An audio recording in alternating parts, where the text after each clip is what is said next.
हम जो आए हैं हम जो आए हैं वो राजनीति के लिए नहीं आए हैं। हम चुनाव नहीं लड़ रहे हैं। हम लोगों को प्रेरित कर रहे हैं कि आप लड़िए, धर्म के मुद्दे को, गाय के मुद्दे को लेकर के लड़िए। और जो मतदाता हैं उनको प्रेरित कर रहे हैं कि आप अच्छे मुद्दे के लिए वोट करिए। इसमें राजनीति कहाँ है?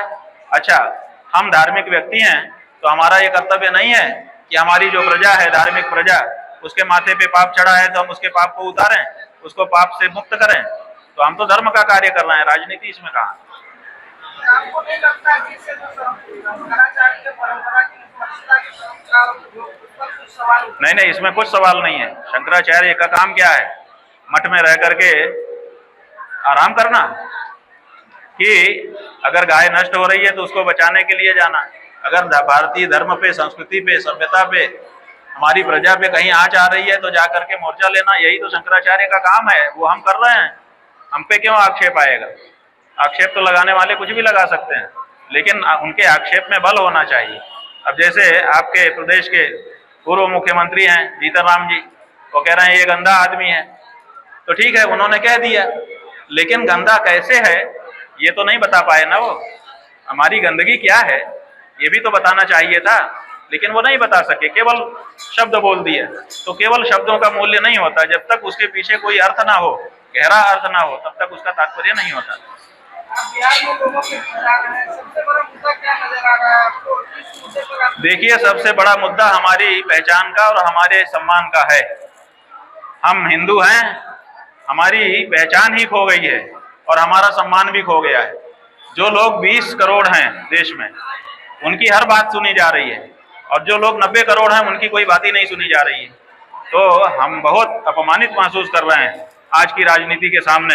इतनी बड़ी संख्या होने पर भी हिंदुओं की कोई बात नहीं सुनी जाएगी, और हिंदुओं का कोई व्यक्ति खड़ा होकर के हिंदू धर्म की बात करेगा तो हमारे ही नेता उसकी आलोचना करने लगेंगे।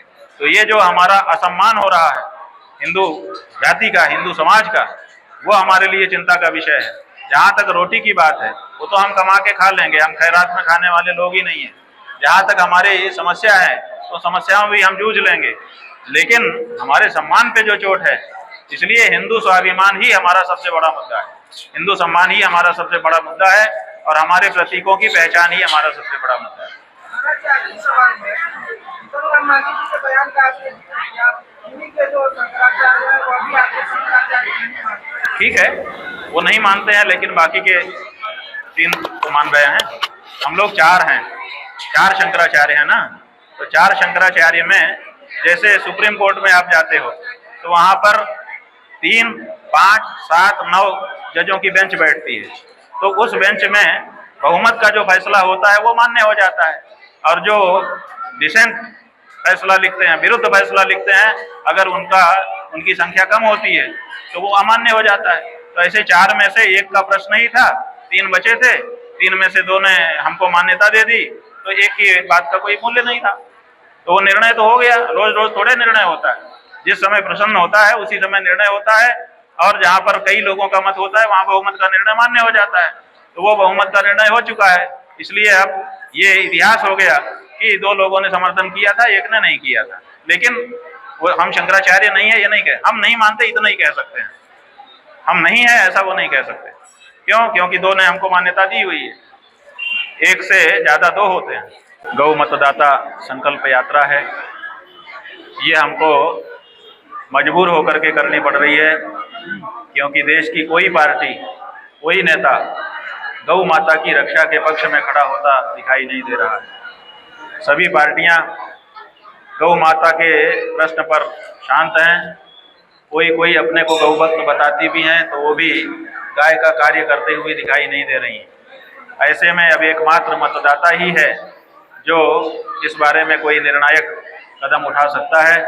अगर वो ऐसी पार्टियों को जो गौ माता के पक्ष में नहीं है उनको मत देना बंद करे, और जो प्रत्याशी गौ माता के पक्ष में है उनको वोट देना शुरू करे, तो एक बड़ी लकीर इस संदर्भ में खींचनी शुरू हो जाएगी, और धीरे धीरे गौ माता का जो प्रश्न है वो रेखांकित होने लग जाएगा।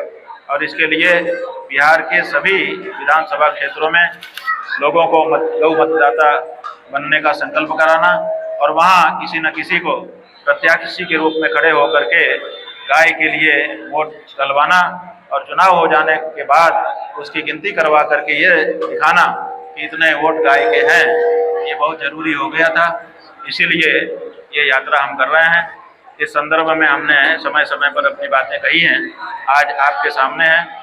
आप भी जो इस संदर्भ में कुछ पूछना चाहते हो, एक एक करके हमसे पूछिए।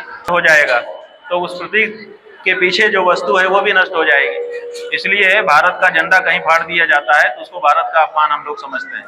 उसी तरह से भारतीय संस्कृति, भारतीय धर्म का प्रतीक है गाय। अगर गाय को चोट पहुंचती है तो भारत के धर्म को, भारत की सभ्यता संस्कृति को चोट पहुंचती है। इसलिए गाय की चोट को बचाना बहुत जरूरी है। आज की जो राजनीति है वो गाय के विपक्ष में खड़ी हो गई है।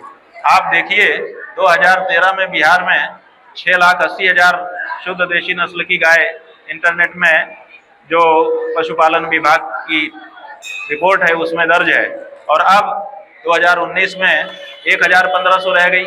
आखिर वो गायें कहाँ चली गई? तो इस तरह से जो गायें लुप्त हो रही हैं उससे क्षेत्र की जो डाइवर्सिटी है, क्षेत्र की विविधता है, उसी को, क्षेत्र की पहचान को ही संकट हो गया है। वो जो गाय थी वो हमारी बिहार की पहचान थी, अब वो बिहार की पहचान ही नष्ट हो जा रही है। तो उस बारे में सरकारें कुछ कर नहीं रही हैं।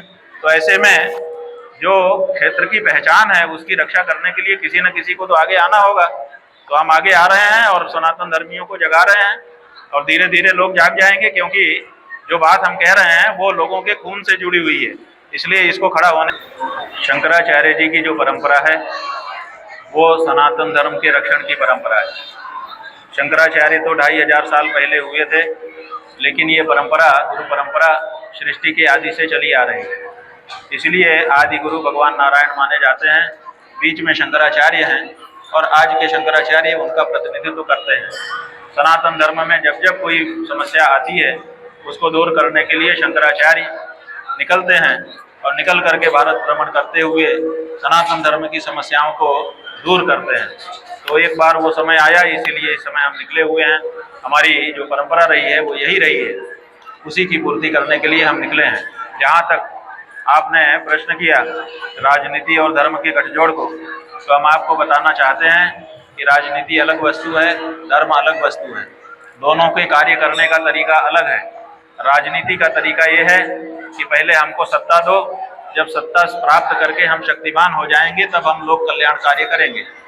और जो धर्म है वो कहता है कि हमें सत्ता नहीं चाहिए, हमें जितनी सामर्थ्य है लाइए, हम आज ही किए देते हैं।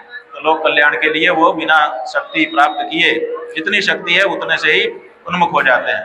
तो दोनों का तरीका अलग है, इसलिए दोनों को एक साथ होने की जरूरत नहीं होती है।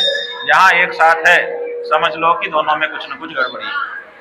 अगर आप ये वीडियो YouTube पर देख रहे हैं तो हमारे चैनल को सब्सक्राइब कर बेल आइकन दबाएं, और Facebook पर देख रहे हैं तो हमारे पेज को लाइक करें।